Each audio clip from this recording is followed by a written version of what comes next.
Welcome to the PubMed Daily Review for May 17, 2026. Today we scanned 8,097 new open access papers. Here are the top 5 selected for detailed analysis. Trend 1 of 5, medical interventions and patient outcomes. This trend investigates the impact of diverse medical and technological interventions on patient health, functional, and economic outcomes. This cluster covers 1,877 papers. Representative work includes prevalence and outcomes of cerebral vasculitis in patients with comatose ventilated meningitis in the dexamethasone era, correction to post-pacing interval after failed antitachycardia, pacing for scar-related ventricular tachycardia, implications for the location of the critical substrate, and torsional stability of the femoral neck system for Powell's type 3 femoral neck fracture fixation, a finite element analysis. Trend 2 of 5, technology-enhanced health interventions. This trend leverages diverse digital technologies, including AI and AR, to develop and implement health interventions and improve well-being. This cluster covers 1,531 papers.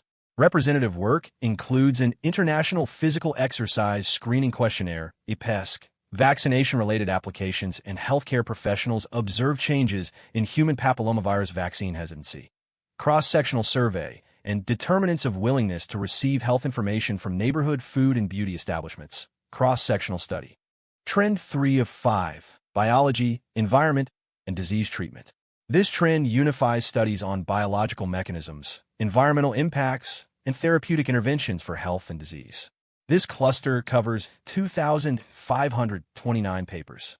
Representative work includes a report on the International Conference on Environmental Mutagenesis in relation to human health held during the annual meeting of the Environmental Mutagen Society of India, January 29 to 31, 2026. Correction. Fujing Huayu formula ameliorates chronic cholestatic liver injury by upregulating PPRA in mice, and towards biology-informed therapies for long COVID. Trend 4 of 5, cancer diagnostics and molecular mechanisms. This trend explores cancer's molecular mechanisms, advanced diagnostics, and treatment optimization through diverse technological and computational approaches. This cluster covers 953 papers.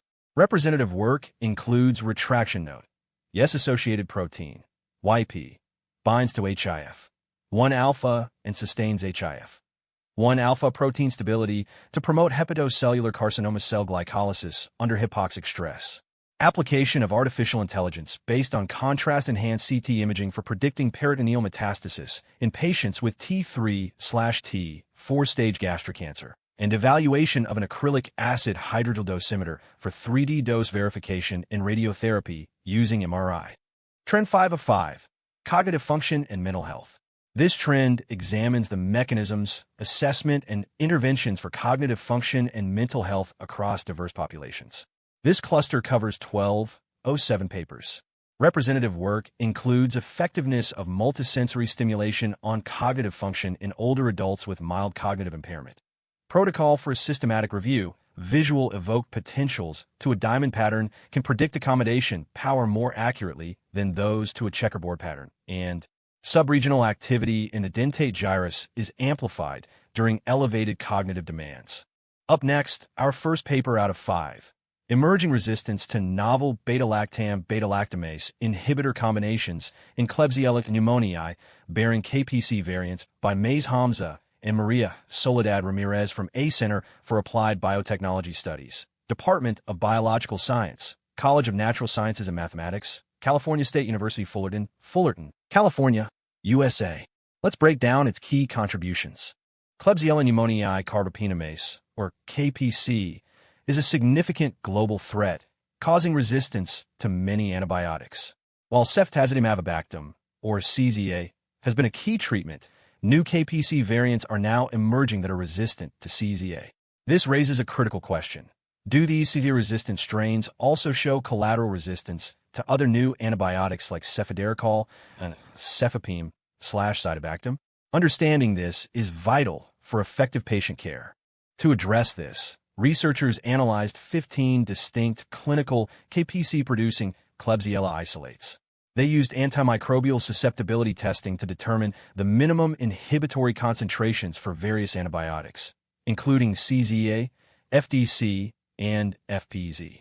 Whole genome sequencing was then employed to pinpoint the specific genetic mutations responsible for these resistance patterns. This comprehensive approach allowed them to link genetic changes to observed resistance. The results were striking. CZA resistance was confirmed in 12 out of 15 variants studied. Even more concerning, collateral resistance to FDC occurred in 8 of these isolates, with 6 of those showing specific mutations in the 270 loop of black KPC. While FPZ resistance was less common, seen in only 3 variants, the study also identified additional mutations in genes like OMPC and SIRA in FDC-resistant subpopulations. These findings clearly show a worrying trend of multi-drug resistance. This study highlights a critical challenge. The emergence of CZA-resistant KPC variants often comes with collateral resistance to other vital antibiotics like FDC. This significantly narrows our treatment options for these difficult-to-treat infections.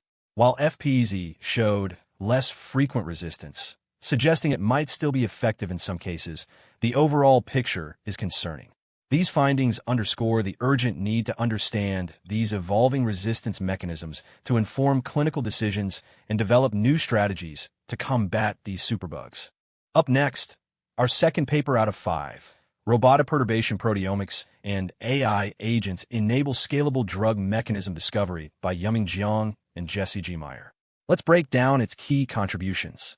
Drug discovery is a complex journey, and a major challenge is truly understanding how medicines interact with our bodies at a cellular level. While large-scale proteomic screening holds immense promise for revealing these drug mechanisms, it's often bogged down by intricate experiments and a sheer difficulty of making sense of vast amounts of data. This paper tackles that very problem, aiming to revolutionize how we uncover drug actions. To address these challenges, researchers developed an innovative end-to-end platform. This platform integrates semi-automated sample preparation with rapid mass spectrometry, creating a powerful system for generating proteomic data.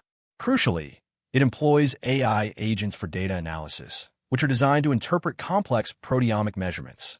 This unique combination allows for both high-throughput data generation and intelligent, automated insight extraction. The results were truly impressive. In just 3 weeks, the platform screened 172 compounds in HepG2 cells, generating an astounding 1,232 proteomes and quantifying over 8,700 proteins. What's more, the AI agents slashed data analysis and interpretation time to less than 1 day, a dramatic improvement. This rapid analysis led to the validation of a cholesterol-lowering effect for methylene blue in vitro, an association between loratadine exposure and increased circulating iron in electronic health records. These findings highlight the platform's power to quickly uncover and validate drug mechanisms. This work represents a significant leap forward in drug mechanism discovery. By combining robotic automation with advanced AI, the researchers have created a platform that can generate and interpret vast amounts of proteomic data with unprecedented speed. This not only accelerates our understanding of how drugs work, but also opens new avenues for identifying novel therapeutic targets and repurposing existing drugs. While the initial validations are promising, future research will focus on applying this platform to an even wider range of drugs and disease models, further solidifying its role in biomedical research. Up next, our third paper out of 5. Therapeutic targeting of fibrin. Microglia interactions ameliorates Alzheimer's disease-related hyperexcitability and brain network dysfunction by Kelly Lauderdale and Jorge J. Palop. Let's break down its key contributions. Alzheimer's disease is characterized by significant brain network dysfunction, leading to issues like hyperexcitability and disturbed sleep. While we know these problems exist, the exact contribution of vascular neuroimmune processes, like the interaction between the blood protein fibrin and brain immune cells called microglia, has been unclear. This study aimed to investigate if this specific interaction plays a role in AD-related network dysfunction, and if blocking it could offer a new therapeutic approach. Researchers utilized the 5xFAD mouse model, a well-established model for Alzheimer's disease, to explore their hypothesis. They employed 2 main strategies: a genetic approach, using F390, 396A mice to block fibromicroglia interactions, and a pharmacological approach, administering anti-fibrin antibodies 5B8 and TChin 392. The primary focus was to observe changes in brain network hyperexcitability, oscillatory patterns, sleep, and overall behavior in these models, aiming to uncover the underlying mechanisms driven by fibrin-microglia interactions. The study revealed that 5XFAD mice, modeling Alzheimer's, indeed showed significant network hyperexcitability, slowed brain oscillations, and disrupted sleep patterns. Crucially, when the researchers genetically blocked the fibrin-microglia interaction, these severe deficits were largely attenuated. Even more promising, pharmacological interventions using anti-fibrin antibodies after disease onset similarly reduced these AD-related network problems and improved behavioral abnormalities. This strongly suggests a direct role for fibrin-microglia interactions in driving these AD pathologies.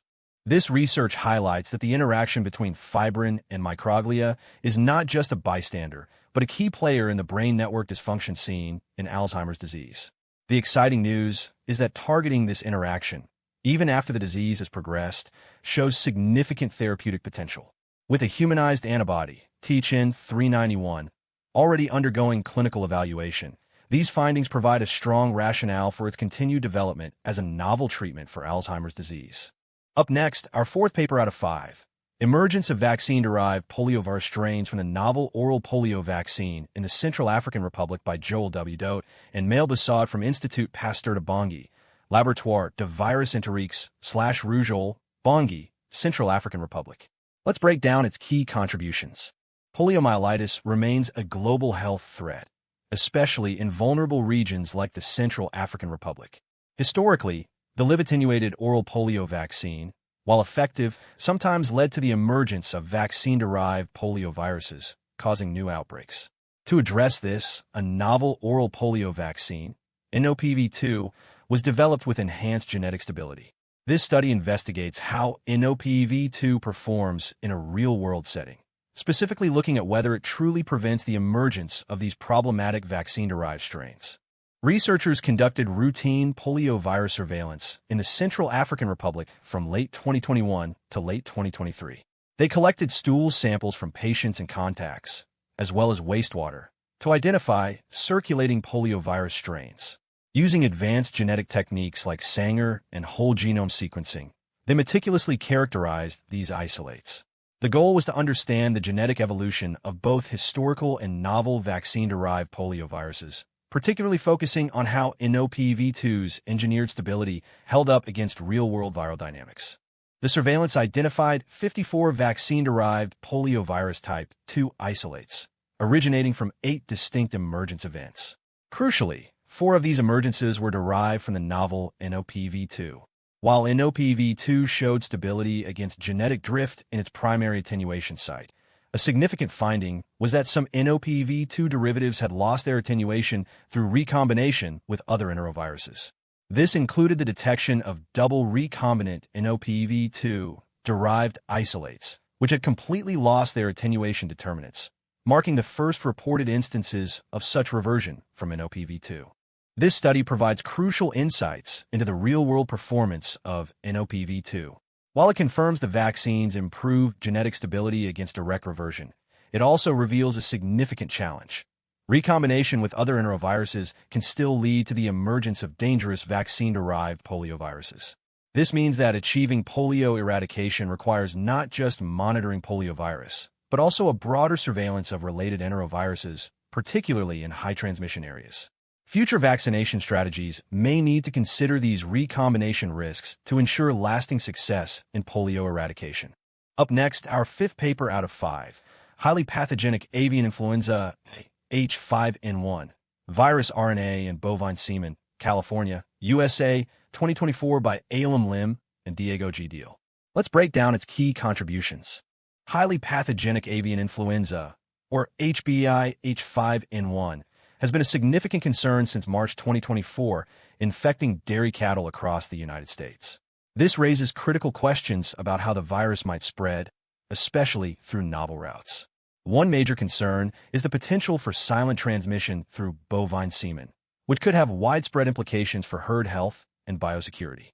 To investigate this, researchers conducted a diagnostic study on 3 asymptomatic Holstein bulls from a dairy farm experiencing an HBI H5N1 outbreak in California.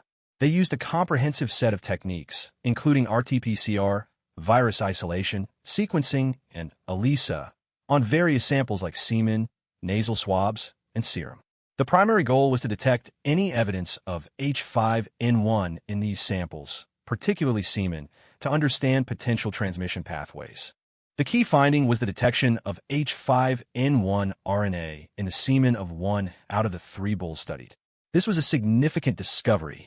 However, it's crucial to note that despite the RNA presence, all attempts to isolate infectious virus from the samples were negative. Further analysis confirmed the H5N1 genotype, and 1 bull serum ELISA results hinted at possible seroconversion, suggesting exposure. So what does this mean for us?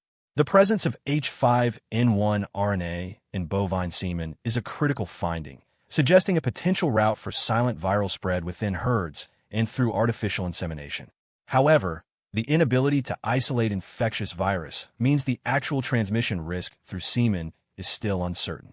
This study highlights an urgent need for more research into the virus's tissue tropism in reproductive organs and for enhanced biosecurity measures in breeding programs. That's all for today's PubMed Daily. If you found this helpful, please leave a comment, and subscribe for daily paper summaries. See you tomorrow.